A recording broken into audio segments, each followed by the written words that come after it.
This podcast is proud to be part of the TalkSport Fan Network. TalkSport. Powered by fans. A very good evening to everyone, and it's good to be back here on the channel doing a live show. And we've got, because we've not had any games for a couple of weeks, we thought we'd do an on the ball show, which we did a lot of during the transfer window. And I've invited on to have a little bit of general Wolves chat with the voice of reason himself, Jack. How you doing, mate? Yeah, not so bad yourself, Dave. Good holiday? Oh, man, I've had such a great holiday. I love going to Morocco and Agadir. The people are so friendly. I love the hotel. Facilities are great. It's all inclusive. It's great value. And the weather's been sort of like between 22 and 30 degrees every single day that we were there. And then I've come back and it's bloody freezing. It is, yeah. Winter's finally here, I think, yeah. And then I'm into the thick of it now. Tomorrow off to sunny Fulham, and we got it's Magic's going. My dad. Oh, that'll be great, yeah. You know, so he don't get too many away games. So if anyone's going to Fulham, you'll get to see Magic. We've already got nearly 100 watching live in the chat, Jack, which is absolutely fantastic. And this will go out, as always, on the Always Wolves podcast as well. But I do want to say a big thank you to Creation Wolf, again, for powering our live chats. Local company, powering the most advanced digital solutions. So if you've got a company, they will take your brand and online presence to the next level. If you're looking and watching us, you can probably see on the screen there's a couple of QR codes. The one on the on that side, as I'm pointing, that's FOCO, and they're doing loads of Black Friday offers. Whether you're a Wolves fan or not, that's the one. Scan the QR code, and you'll go onto that. And then the other side, which is that side, is your NordVPN Black Friday offer as well, which is fantastic as well. So I'll put the QR codes to make it easy. The links are in the description as well. We've got loads to talk about tonight. Yeah. Really. I mean, we've always got lots to talk about with Wolves, but the main things we're going to talk about tonight is getting Jack's view on the season so far, and also on the FFP Everton points deduction. We will be looking ahead to the January transfer windows and the next 4 fixtures. But Jack, it wouldn't be right to start the show without saying a few words about another one that we've lost today. Terry Venables, mate. Yeah, no, absolutely. I mean, obviously, first of all, thoughts with obviously his friends and family and everyone that knew him. I mean, you've seen sort of the tributes coming in from ex-players and people that worked with him and sort of knew him. I think it's obviously very sad, and I think we always, when we lose ex-players, ex-managers, we kind of talk about legacy and impact, and I don't think you can underestimate that tournament, that England team in Euro '96. What a massive impact that had on sort of English football. I think 1996 was such an important time for the country, really. We had Britpop, and you kind of had the New Labour thing coming in, and it was such a great time to be English, you know. And I think Terry Venables' England team was kind of epitome of that, wasn't it? You know, and we were really, really close to winning that tournament. I mean, I know it's ifs, buts and maybes, but I think we'd have won that final against Czech Republic if we'd have got past Germany on penalties, but obviously it wasn't to be. But yeah, I mean, Terry Venables, a massive character. We were just saying off air, weren't we? You know, he's probably the biggest character in that dressing room, which when you got the likes of Gascoigne, Adams, Ince, Shearer, Gary Neville was in there, David Seaman, you know, that's some feat to be the biggest kind of guy in there. And I think he was slightly ahead of his time. He was obviously very tactically switched on. Gary Neville was talking earlier about how in the different games at 96, he played right back, right wing back, right winger, that kind of thing. So I think Venables, you know, sometimes when we talk about managers, we say, oh, you know, Brian Clough's a great example. What a legendary manager, absolutely. But would he fit in with modern football and modern footballers? Maybe not. But I think Terry Venables is probably one that maybe would. You know, he'd be able to handle these big characters now and these tactical battles with the likes of Guardiola and Klopp. I think he'd have really fancied himself with those. So, yeah, I mean, a great man, a great manager, and obviously a sad loss for English football. Yeah, at 80 years of age, it said that he had a lung illness. He was a big character. He was very much loved. And as you say, the summer of '96, I remember it, really well. All that, football coming home for the first time, the song, was it the Dutch we beat 5-1? 4-1, yeah. 4-1, and that was, Gascoigne with the against Scotland, penalty save, and then the drinking thing. Because going into that tournament, there weren't a lot of expectation. It just built, and I think you're right. I think this is typical England, though. I think we'd have got past the semi-final in Italia '90, we'd have probably won. If we'd have got past the semi-final in '96, we'd have probably won. If Harry Kane scores that second penalty against France in the quarterfinals of the World Cup, I think we go on and at least get to the final. But it's always ifs and buts and nearly with it. We wouldn't have it any other way, would we? We love it in a way, don't we? Well, we'd like to win something as we would, and I think just incidentally, I think this coming Euros, obviously next summer, I think is our best chance we'll have in a long time. I really do. Yes. Yes. Yeah. We have got some talented players. Oh yeah. Also in France, I'd say you've probably got the strongest squads, haven't they, and the best players. So if we can keep the likes of Bellingham and Foden and Saka fit, and Kane will obviously always get you goals, and Declan Rice is a top level oldie midfielder. So the parts are there, aren't they? And I know Southgate divides opinion, doesn't he? So we'll kind of see how that goes. But yeah, I mean, I'm not a massive international football aficionado by any means, but I'd fancy England in that tournament. Well, just before we get on to talking about Wolves, Ray Bisbee's put an interesting stat. Venables, he says, is the only player to represent England at every level, from schoolboy to full international and amateur. If that's true, that's quite a statement, isn't it? Yeah. And TJ wants to know if I'm going to be watching Eagles versus Bills later, or having an early night crew to go into London. Well, it's not an early start for London tomorrow, so if the producer lets me, I might get to watch a bit of the Eagles as well. But yeah, absolutely right that we should mention Terry Venables, and rest in peace, and obviously our love and thoughts go out to everyone associated with him, and of course his family, and another great that we've lost this week. Right then, mate, let's start talking a little bit of Wolves. And I'm really interested and guys, if you've got any questions as we go through, this is one way you can ask the questions. We'll try and do them as you go. If you do a super chat, which is one way you can purchase, you're guaranteed to get your comment on the screen. Jack, season so far, what's your take? Above expectation, if I'm being brutally honest. I mean, I think after the summer we had in terms of players outgoing, and obviously the managerial situation, you were kind of... Oh, Jack seems to have completely disappeared. He's just completely gone. Is it me that's gone, Emma, or is it Jack? It's Jack. Jack's gone black. Well, and he's gone completely. He's been taken out by someone. And hopefully we'll get Jack back. Yeah, Jack's gone. Hopefully we'll get Jack back very soon. Hold on, he is back.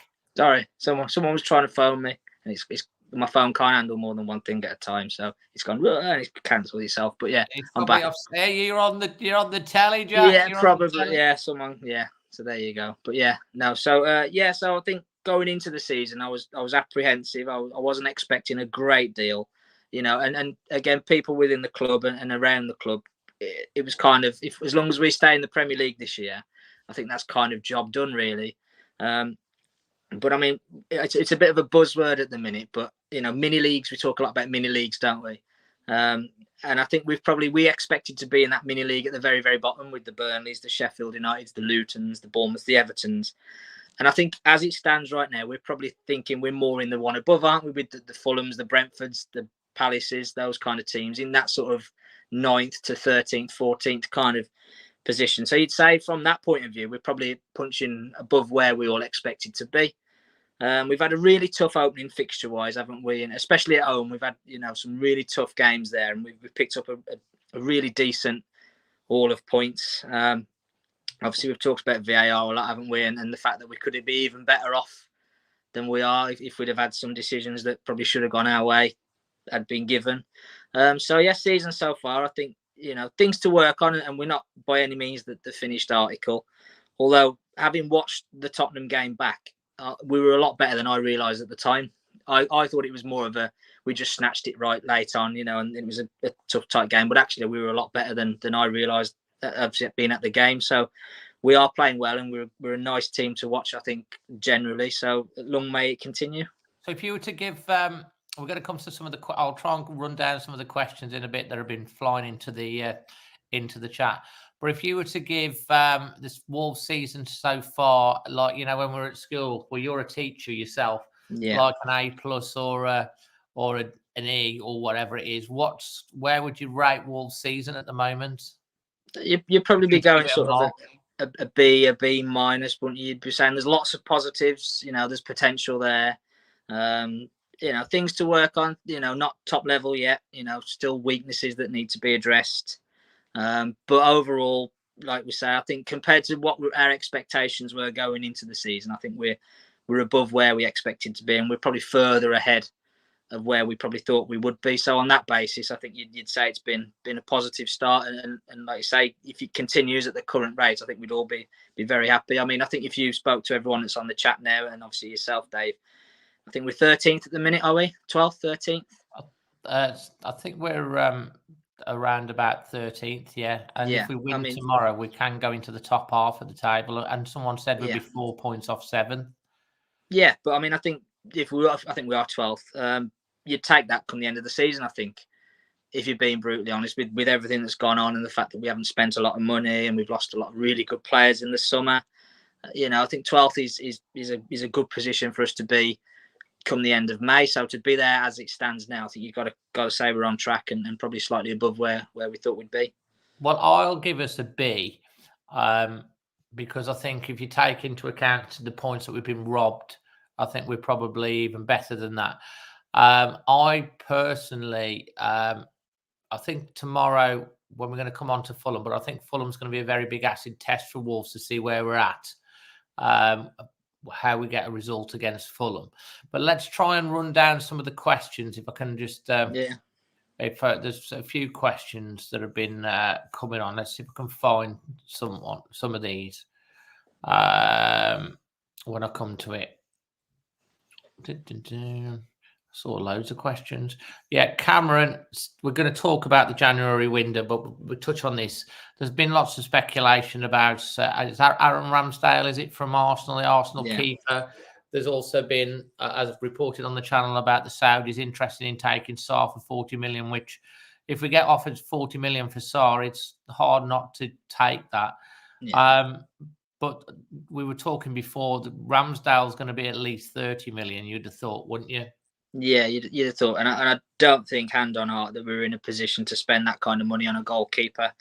I don't think we're in that position to spend that on any player at the minute financially. So I don't see that as a particularly as a goer, if you like. I think Ramsdale's a good goalkeeper, and I think he is probably an upgrade on Sarr if that deal did happen. But I think if Sarr does move on in January or probably next summer, then I think we'll be looking sort of more of a budget goalkeeper. Then there are good goalkeepers out there. I mean, the guy at Tottenham, I think not many people really knew a lot about him when he's come in, but he's probably been one of the best goalkeepers in the league, hasn't he? Vicario. So there are good players out there, and sometimes you've kind of got to trust your recruitment team to kind of go and to their sort of deep dives, if you like, and find someone rather than just looking at who's not getting a game at the top clubs and trying to snaffle them, if you like. So I do like Ramsdale. I think he's a good goalkeeper, but it's not one that I see us particularly pursuing. Someone's asking, do we think Adama's likely to play tomorrow? I've heard that he's injured again. So he's I think their manager said, didn't he, that he's had a setback and he's not going to play. So, that's... It hasn't really gone very well for Adama, has it, since he left Wolves? He's hardly played. it's not gone well for him, has it, since he went to Barcelona on loan, really? He was sort of in and out of the team last year, wasn't he? Had some good moments, but then sort of fizzled out a little bit. And obviously, I think if you'd have asked him at the start of the summer, where do you think you'll end up, he'd have probably not said Fulham, with the greatest of respect. So, but I mean, we know what Adama does, don't we? He's that kind of, he'll do nothing for 85 minutes and then produce a run that gets you a winning goal or an equaliser or something, and you kind of produce a run that shoots and he hits the corner flag. Well, which is just as likely, wasn't that? Was the frustration I think with Adama that you knew what he was capable of, but he just couldn't quite be consistent with it. There was a 6-month period, wasn't there, just before COVID, I think, where he had that great link up with Rel, didn't he? And he was very much unplayable at times, wasn't he? And there was talk of 70-80 million pounds, but it never quite happened for him. But he's another player, like Rel, which we might talk about going look in the Fulham game. Nothing but fond memories, and someone that I think more than played their part in a great period for the club. Absolutely. Ian Darby wants to ask you a question, Jack. He says, where do you think we finished the season with Neto back and January coming? Where do you think we'll finish? I mean, like I sort of mentioned, I think there's no reason we can't finish sort of in that 9th to 13th, 14th mini league, if you like. I know it's a bit of a cliche, but I don't see us necessarily challenging for Europe. I think we've just not quite got the depth of talent in the squad to be competing over 38 games with the Newcastles, the Brightons, the Villas. But yeah, sort of 9th down to sort of 12th, 13th. I think we'll be comfortably above the relegation battle, to be honest, because I think the quality of those teams down there is significantly worse than what we are.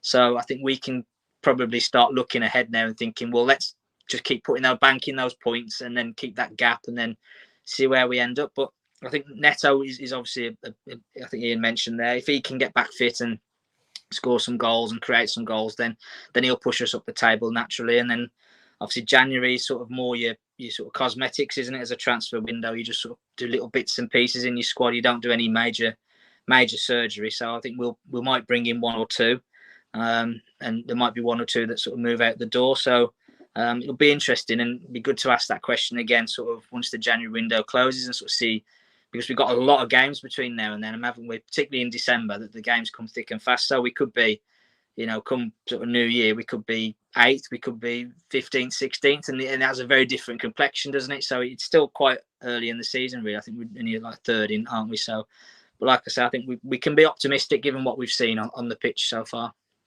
Yeah, absolutely. JS96 wants our thoughts on Fabio being bombed out in January. Saw someone tweet last week he'll be offloaded. The Fabio thing, really, I think all Wolves fans really, really wanted it to happen for Fabio Silva this season.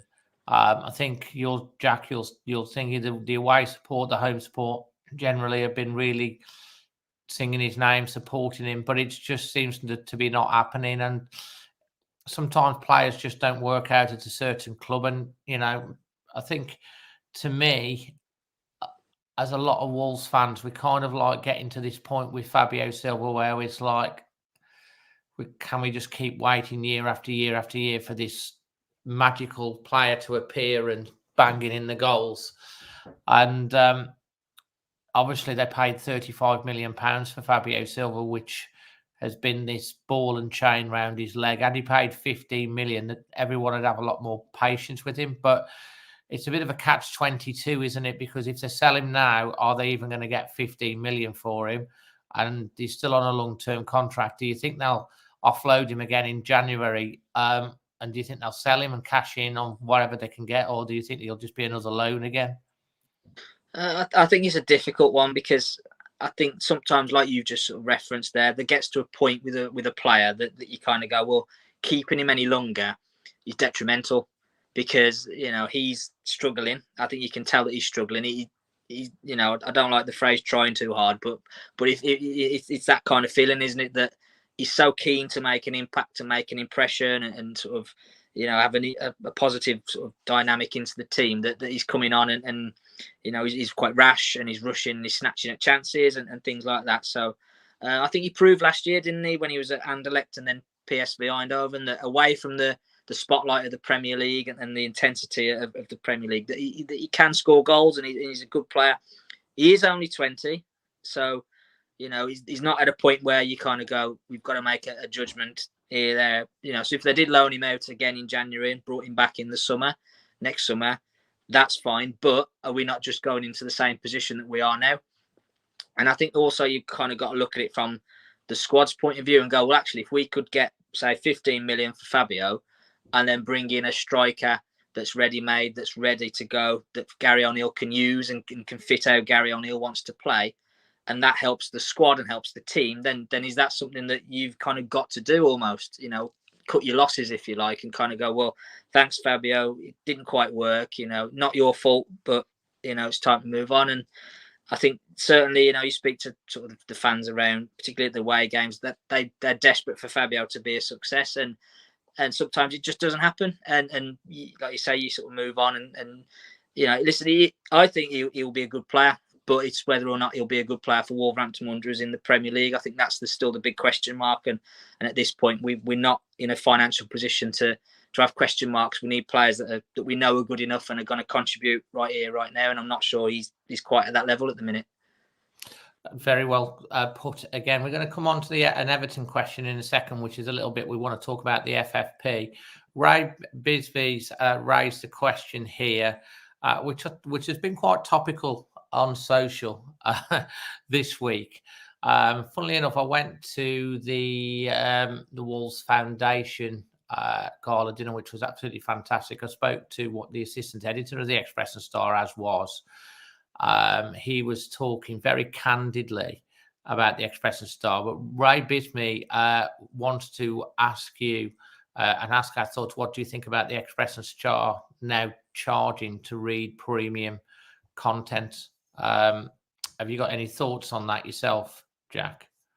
I think it kind of feels inevitable, doesn't it? I think a lot of sort of news outlets now sort of charge for premium content or for sort of early access and that kind of thing. And I think it's such a competitive market now, isn't it? You've got sort of social media and obviously fan channels like this where that news is straight there, straight away. So the Express and Star have got to compete with that, and they've got to, and I think Liam Keane and Nathan Judah do a really good job of reporting the news. And I feel for the fans that rely on it, particularly the guys overseas, that don't get to games and maybe don't get a physical copy of the newspapers, and they rely on the online sort of content. So they'll obviously have to pay or however it is to kind of access it. So they're obviously going to be hit in the pocket, which I think at the minute everyone's getting hit in the pocket from sort of all angles, aren't they? But I think it's unfortunate. I mean, I subscribe to The Athletic, and I enjoy the content on there, so I'm happy to pay. And I think if the Express and Star produce good content, people will be happy to pay, and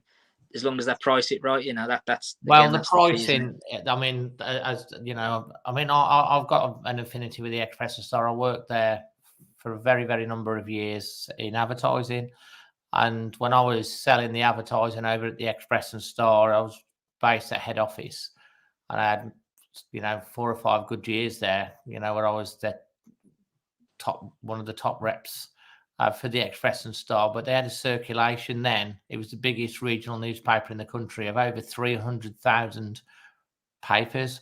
When I spoke to someone the other day, they had thinking it's under 13,000. I mean, that's where it's gone. Obviously, the family, the Graham family, which have owned it for many, many, many years, have sold it. So it's now not owned by family. They've got a new ownership. From what I understand, they're going to be moving out of the offices in Queen Street into the Mander Centre. There's a lot of redundancies that have been made. And, they want to charge, which is 4 or 5 times the amount of that you can get the Athletic. And I think it's sad, really, because we've all had an affinity with the local paper and the Express and Star, but is the value for money there anymore? That's the question. Like you say, with the Athletic, it's not just about Wolves. You can get so much more, can't you? And of course, it's one of them things. And it's all being readily reported anyway. So I'm not really sure where it'll end up. I think it's sad for the local paper to come to this, because I was there in the heyday with over 300,000 copies and all of that, doing the advertising. But I'm not sure. It's not. I don't really particularly want to comment as such. I guess everyone else will comment, but I'll be very surprised to see many people paying for it. Some people probably will, but I don't know how it'll pan out. But we'll have to wait and see and how that one pans out.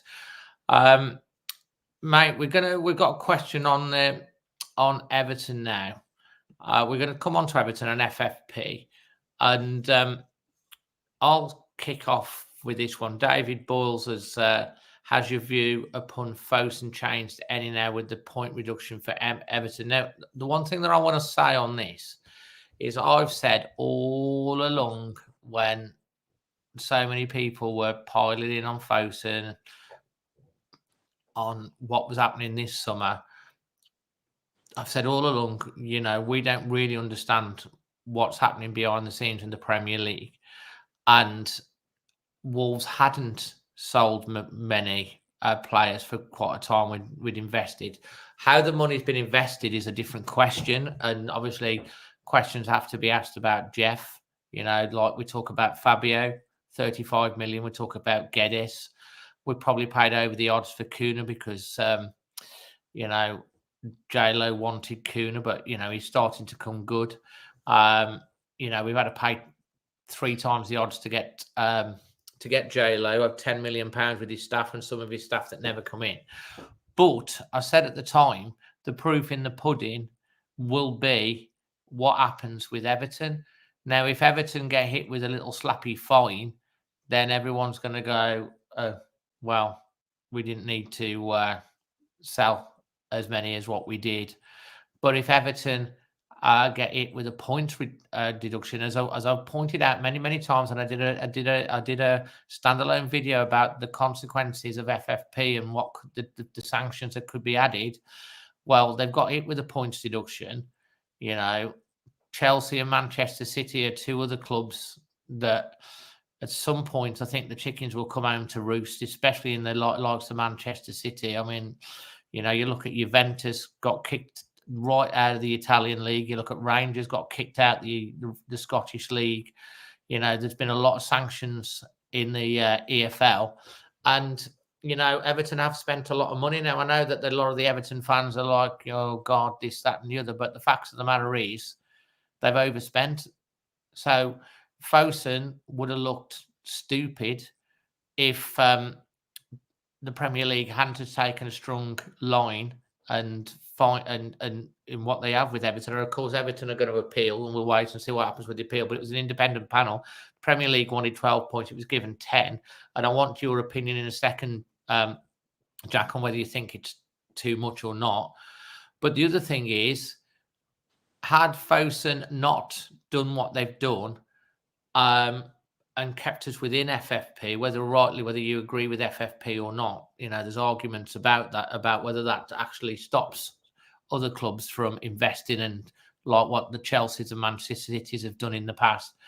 But in hindsight, now you can turn around and say that they acted in the best interests of Wolverhampton Wanderers, because we aren't going to be subject to any potential penalties and points deductions, but there are going to be other clubs that are potentially sailing close to the win next summer that are going to probably see that they're going to be having to sell to stay within the FFP. Jack, what's your take on the whole situation with Fosun at this point? Where you as your mind changed, and what's your thoughts on the points deduction for Everton? I think I was kind of similar to yourself. I know we had a chat about it at the start of the summer, didn't we? That sort of being frugal, if you like, and getting yourself in or getting your house in order, if you like, financially, would only make sense if teams started to get punished that didn't. And so I think the fact that Everton have had a points deduction kind of, in some ways, justifies the summer that we had. Because from what people are telling me, we are going to be okay this year for FFP wise. We will pass the profit and sustainability rules for this season, and there'll be things that we'll need to be careful next year going forward as well. But certainly, I think we're in a much more secure position. So, and I think if clubs are going to sort of live by the rules, if you like we have to an extent, then I think teams that don't should be punished, because then otherwise there's no point, is there? Because you might as well say, well, yes, we're living with our means, but what benefit do we get? And my only thing, I think FFP itself probably shouldn't be there, because I think it's designed to become a closed shop, isn't it, for those sort of top six? I mean, I can imagine Newcastle will be under all sorts of scrutiny at the minute, because they're threatening to break into that top six. So I imagine that the accountants at the top six will be looking at Aston Villa very, very closely, because they're trying to get into that top six. Chaotic Ranger said, I hear Villa could be in FFP trouble next season. They don't start selling. I've been told a few months ago that the likes of Villa, Forest, all of those next year are going to be sailing very, very close to the win with FFP, and they will be in an identical situation to what Wolves were this summer. And you probably find next summer that the clubs, if they stay, obviously, Forest might go down, but you don't know, but they'll probably stay up. Villa having a fantastic season, but they're going to probably be in a position, like you stated there, that they're going to be having their own little battles with FFP next summer. Yeah, no, absolutely. And I think whether you agree with FFP or not, the fact that it's there means that teams should have to abide by it. My only sort of, again, speaking as a supporter, if it was Wolves that had been deducted 10 points, I'd understand why, but I'd feel, well, I've done nothing wrong as a fan, and yet I'm suffering for having 10 points taken off me, and my players have done nothing wrong, and they're having points taken off them, and my manager's done nothing wrong, because these are players that shouldn't have been bought. I mean, at the end of the day, if you've cheated, if you've bent the rules, or you've tried to get around it with your accountant and stuff like that, and you've tried to gain a competitive advantage within the rules, then ultimately, you're going to get you ultimately, like, if you punch someone in the face playing football on a field, you're going to get a red card, aren't you? If do you know what I mean? So it's all within the rules. Yeah. The thing with FFP is, and the profits and sustainability, and they're looking at a different model, aren't they, currently at the moment? It's all subject.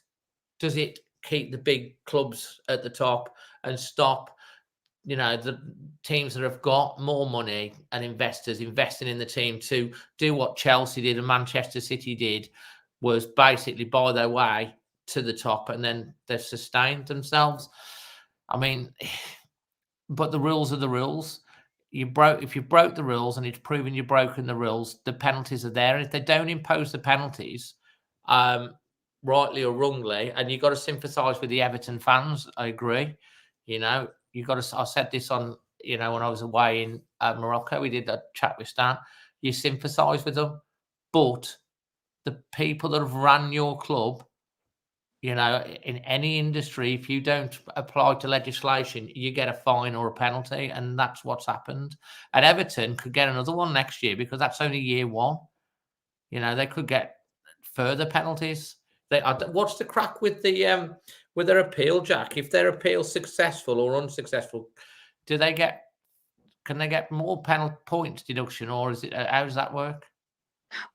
I don't know. I mean, I was reading about it earlier, and I think the big issue that they've got at the minute is that the clubs that were relegated last year are now going to try and sue them for compensation, and because obviously they felt that the Everton obviously gained an unfair advantage financially over those clubs.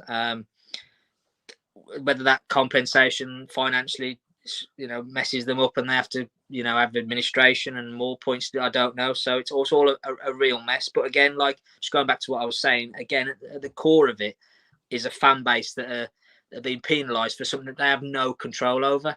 And that's my only sort of thing with FFP. Yes, there are rules, and yes, you should abide by the rules if they're put in place. But ultimately, you go back to sort of the likes of Bury and sort of Macclesfield and those teams, those supporters lost their football club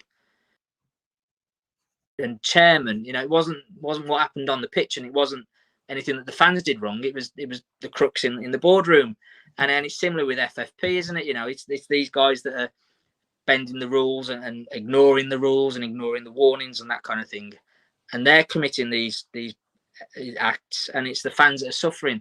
And I think we've perhaps got to look, you know, and think, well, should we be having sporting penalties for financial misdemeanors, if you like?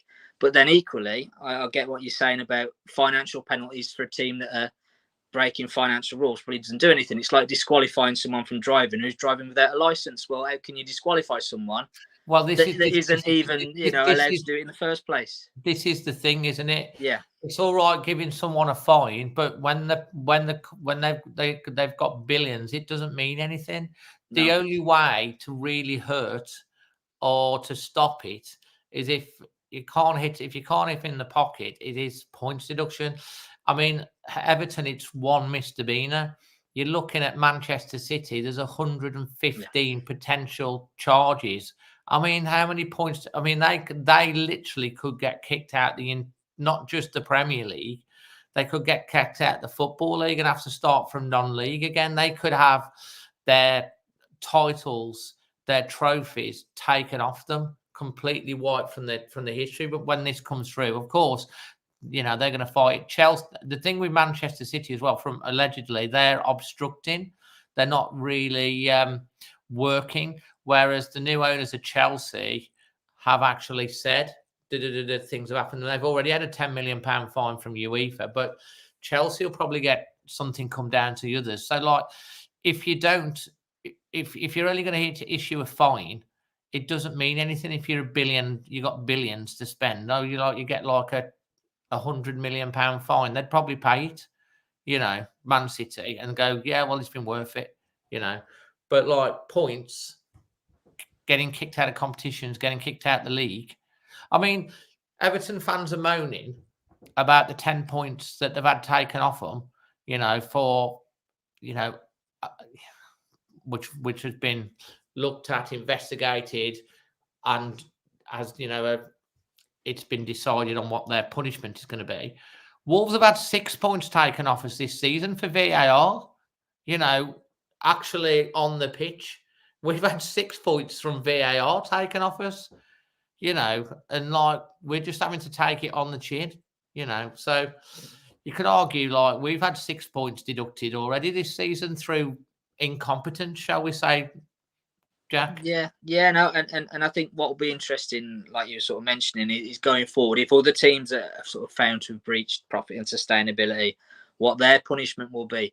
Because almost, I think it's unprecedented, isn't it? So they've almost set a benchmark now at 10 points, haven't they? How they reach 10 points, I don't know whether it's they've decided that it's a nice round figure or whatever it is, or I don't quite know, to be honest. Because I mean, I looked in sort of the Football League earlier, and I saw Reading had been deducted 8 points in League One, and Wigan, and then Reading had 4 points took off them, and Luton had 30 took off them the other year, and Rotherham had 17 one year, and it's kind of very arbitrary and not sort of clear how they decide how much is too much points or not enough points. So if, for example, Aston Villa, for argument's sake, were found to have breached profit and sustainability next year, do they get 10 points, or do they get 5, or do they get 15? So it will be interesting going forward if other teams do sort of fall foul of the rules, whether it's the same punishment. Because I think if it is, then I think we've all got to kind of accept that. But obviously I think Everton fans are sort of annoyed that 10 points is very, very harsh, but because we've got no sort of comparison to make at the minute, we kind of almost got to wait for another team to fail. Well, they argue that was it Portsmouth that got a 9-point deduction for going into administration.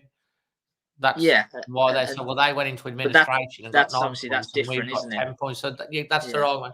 Obviously, the Everton will, you know, they're going to appeal it. I don't see what that's going to do to them for them really. But like the other thing that they've got to worry about is the likes of Leeds, you know, Leicester, and I think is it Sheffield United or Burnley's the other club? Burnley, isn't it? Yeah. Are all getting together and want £100 million each for loss of revenue because they've broken the rules, and that's 300 million to Everton, which will, you know, and they're looking at putting a legal case together to try and, because they've now been proved guilty of breaking the rules, to say, well, we lost this revenue because they've bent, and it opens a big can of worms, doesn't it?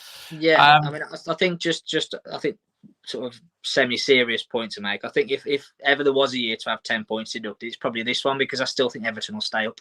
To be quite honest, so they might sort of have to take their medicine and sort of that. I think they'll still be all right. To be honest, I know that they got well beaten today, didn't they? But I think they'll be okay. So it might be that they kind of get away with it from that point of view. Well, you're right, because like if ever there was a season to take a 10-point penalty, it might be this one. But you look at Luton and they're really fighting at home and stuff like that. They've got 9 points. Bournemouth have started picking up points. You know, I mean, Burnley threw away a golden opportunity yesterday. So, I mean, we'll wait and see. Chris seems to think that Everton could get additional penalties if their appeal's not successful. So if he could give us a bit more details on that. The question I'm asking you guys in the chat right now, do you think the 10-point deduction that Everton have received is fair or not? Just leave your thoughts on that in the chat. Jack, let's look ahead to what's coming up, which is the January window. First of all, what sort of moves do you think Wolves need to make in the January window? And if you are enjoying this chat, please smash a like. It lets YouTube know. Chris Humphries has just put something on here. The appeal process can dish out less points, or in fact feel that it's lenient and increase them. So we'll wait and see. Yeah, that'd be interesting. Yeah, January window. I think again we've kind of got a box a bit clever, haven't we? I don't think there's a lot of money to spend. So you know, if we can get a fee for players that aren't contributing at the minute, the likes of Fabio. I mean, I would have put Sarabia in that bracket until 2 weekends ago. You know, until he came on it and changed the game against Tottenham. But he's certainly one that hasn't produced a lot, to be honest. So. We might need to bring some funds in to do some business. Obviously, the goalkeeper situation is interesting. If we do get a big offer for Sarr, then we may have to do some business there and bring a replacement. We've got the African Cup of Nations, I think, haven't we, in January? So I think we'll lose Ait-Nouri for maybe a month. I don't think that Gabon have qualified, though, so I think Lamina stays, which is... Lamina's... They haven't qualified, so Lamina won't go. You'd think Hugo Bueno can step in and cover Ait-Nouri for a month. The one interesting thing we've got really is centre back, because we've got 4 options there at the minute, haven't we? Until Kilman, Dawson, Totti, and Santi Bueno.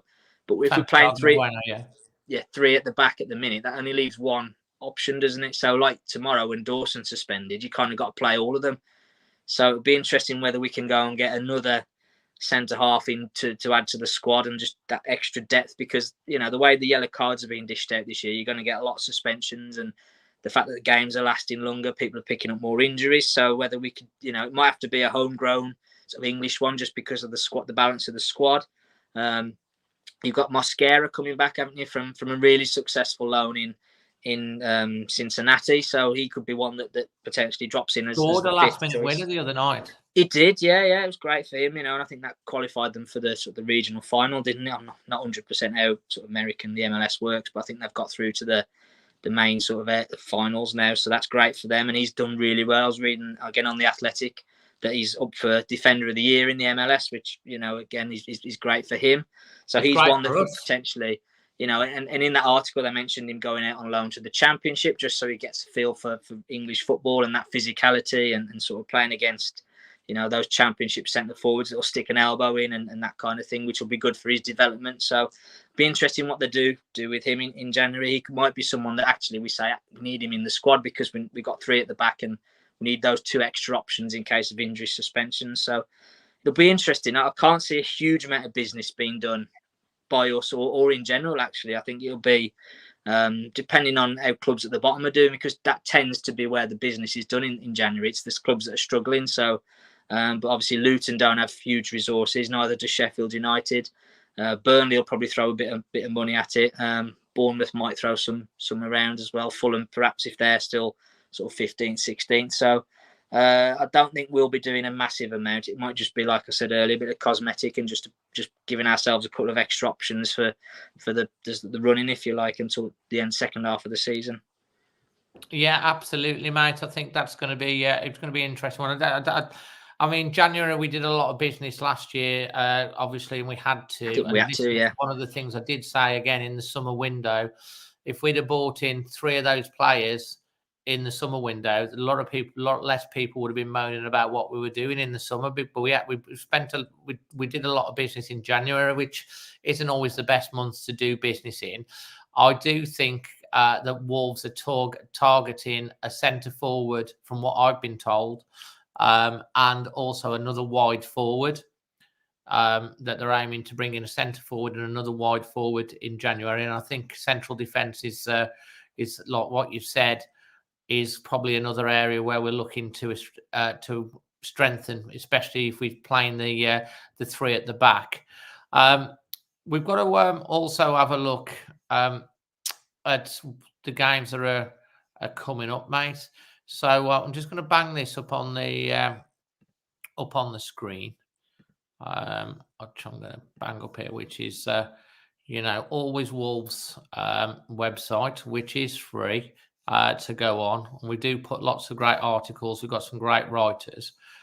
We've got the fixtures on here, which are just coming on. And let's just scroll down to the fixtures. So, mate, we've got Fulham against Wolves, Arsenal against Wolves, then we've got Burnley, and then we've got Forest.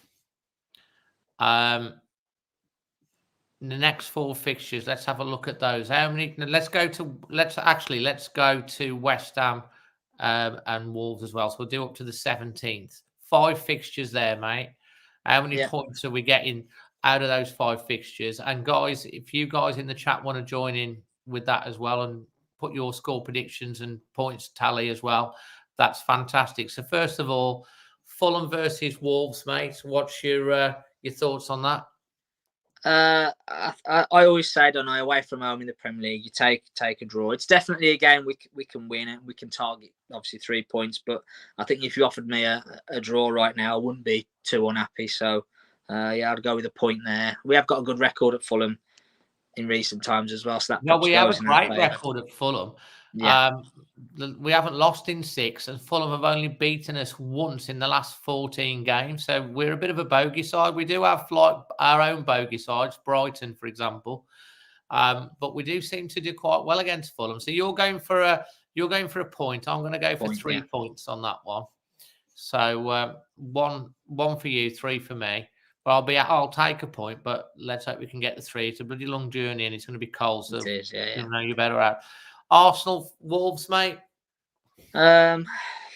Difficult to say. I mean, if you think back to the end of last year, the very last game, we got done 5-0, didn't we? It could have been 25. We were absolutely dreadful that day. So I think it'll be nice to go there and feel like we can compete and we can put a performance in and cause them problems, which I think we will. I think perhaps ultimately they'll be a little bit too strong for us, especially at the Emirates. So I'd probably put us down to not pick up anything. But, if we did get something, it wouldn't surprise me, because that's kind of what we do, isn't it? So, but put us down for to not pick up anything next weekend. So you got 1 point there. I think you're probably right with regards to that, but it's just a sort of game we'll go and win. But I'll go with a 0. And then if we get anything both. So you've still got 1 point out of 6, 3 out of 6. Burnley at home. I think this will be interesting, because mentioning what we said earlier, we've had some horrible home games to start with. All teams that finished in the top 7 last year, or top 8 rather. So these 2 back-to-back games, Burnley and Forest, is the first time we're going to have real expectation at home and be expected to dominate the ball and do all the running and create all the chances. So it'll be interesting. I'll be looking to probably pick up 4 points from those 2 games. Ideally 6, absolutely, but 4 probably minimum. You're looking at 2 points a game. So I look at those 2 together and say 4 points. So that puts you on 5 points out of 12. I think we can take 6, but I'm going to be conservative and go 4 as well for the same reasons. to give myself a bit of lee room. So I'm 7 points out of 12. You're 5 points out of 12. And then we'll go with West Ham against Wolverhampton Wanderers. Again, a draw would be fine, wouldn't it? I think they're doing well this year. I saw highlights yesterday. I think Burnley would probably feel unfortunate to lose, but West Ham seem to have a habit of just picking up results. I know they've done it in Europe a few times this year, haven't they? They haven't played great, but just done enough to win. So it'll be a tough game, and you know, certainly it's not an easy place to go, is it West Ham? So again, if you offer me a draw now, I'd just kind of go, yeah, I'll take that. Thank you very much. So put me down for a point. Absolutely, mate. So that puts you on that's six points out of 15. I think it puts me on 8 points out of 15. I do think we could potentially get 10 points out of 15. So go on the website, check that out. And again, if you click this link here, it takes you through to the FOCO page with all the Wolves products that you can go, and you can get the link off the website as well there. So there you go. So I've gone with 8, potentially 10, being conservative 8. You've gone with thing. Let's have a look at what everyone's gone down in the chat. Chris, 13. Carl, 13. Peter's 10. 13. There's a lot of confidence here. Miller's only 7. Dave's 9. 8. 9. 9. So anywhere between 7 to 13. So if we go 10, we'll all be in the middle, and we'll be really, really happy with that. That's for definite, without any shadow of a doubt. Now, another question for you that I want to ask you, Jack. I know unfortunately, you're not going to be able to go, guys. And by the way, guys, if you do want to ask a question or comment, all you have to do is subscribe. And can someone tell me how many people have liked the video? Because we've got, nearly 200 watching. So if everyone's just hit the like button, we should have nearly 200 likes. So I'm hoping we've got over 100. That lets YouTube know you like it. Raul Jimenez, Fulham tomorrow. Should the Wolves fans at any point in that game sing "Si Senor"? It depends how the game's going, doesn't it? I mean, I think the ideal time to do it would be at full time after we've won, and he comes over, you know, to applaud, and they do it. Then that would be ideal, wouldn't that be the dream? I'm not a massive fan of sort of singing songs for opposition players, ex-players. Yeah, okay, you know, but again, like Adama, a fantastic player for us, a great servant, part of, you know, the best team that we've had in a long, long time. And, you know, what he went through with his injury was horrific, and the courage and the sort of character he showed to come back, he should be admired by everyone. So, however the Wolves fans choose to recognise him tomorrow, I think it'll be the right way. So, you know, I trust our fan base to do the right thing. Very well said. I'll give you my thoughts on this. Guys, we're going into the last segment of the show. We've got about 7 minutes left. So this is the time now. If you want any specific questions asked, whatever they are, could be what Jack's had for tea. It could be anything, you know. Ask them. My thoughts on this, and I talked to the producer about this earlier.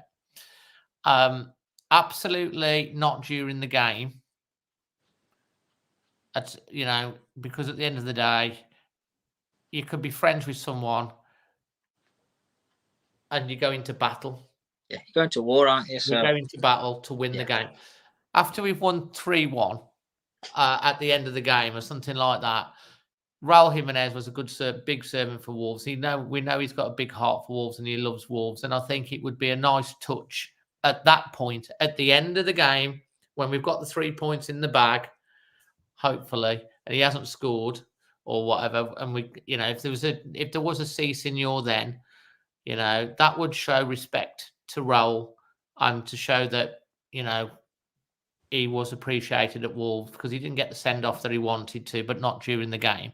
And I, like you, I will be there, and I will trust the travelling fans to, as 3,000 of us that'll be there, to decide whether that it's right or not at what time. If we've lost the game, can't imagine us, and he scored a hat-trick, I can't imagine singing "Si Senor." If we've won the game, it would be quite a nice, magnanimous touch at the end. But certainly not during the game. So I'm kind of like had the same sort of thought process of you. Julie's agreeing with that as well. Carl said after the game as well. So I think most people would go with that after the game. Do we have any, like Dino said, after the final whistle as well? So it's kind of... Absolutely, Yeah. So and there's a few that have said after the game. And how many people are saying no clap Robbie Keane when we're scoring against us? We will always love Real. Sutty, of course, F's sake, he's not our player. Jota is an our player. Neves is an our player. Let it go. Worship the badge. The club's gone soft. It's not getting soft, Keith. I agree with a lot of what you say. I don't think it's been soft at the end of the game. If you want to show Raul a little bit of love, he's for what he's been through and what he's given the club. I'm not saying during the match. I'm saying if it's sang after the game and we've won, the game's finished, the battle is over, done. So, we'll see what happens. Yeah, it'll be interesting as well, because if people who've not been to Fulham, the tunnel's in the far corner, so the players have to walk past the away end sometimes to get there. So at full time, whether Rail's still playing or whether he's been subbed off or subbed on or something, you'll have to walk past the Wolves fans at some point. So it'll be interesting whether he actually comes over and initiates the sort of the applause. Or I think he probably would. At the end of the day, I don't think he wanted to leave. At the end, the decision probably was rightly made for him. I think he scored one Fulham goal since he's been there. I think he would have stayed. I think we know that he's had a big affinity and he's probably had the best spell of his career at Wolves. So we'll wait and see what the right and the wrong answer is. But definitely not during the game for me. And at the end of the match, if it happens, it'll be spontaneous. It will happen. That's the thing, isn't it? I don't think you can kind of plan it, can you? It's almost like I say, if he comes over and claps and the fans start singing, then great, that's a lovely moment, isn't it? But like I say, if we've lost, then people will be leaving anyway, won't they? So it kind of probably won't happen anyway. So it's probably not something to kind of think too deeply about, is it? If it happens, I'm only bringing it up because there's been talk on social media, and I thought it was a bit of a talking point. I understand on it, and I've talked about it with Emma. In fact, Emma said the same thing. He says that if we beat him at the end of the game and he's walking past and the away fans sing at that point, I don't think anyone's going to be thinking, but they ain't going to be singing his name during the game because I wouldn't have thought so. The battle is on. The battle is on. So we've got like a couple of minutes left. Is there any other quick fire questions for me and Jack before we finish? We're just coming up to the hour mark. I really appreciate you guys joining us on the ball tonight. And don't forget, scan if you want a really good deal on NordVPN, which I guarantee, which is the best VPN you can possibly get.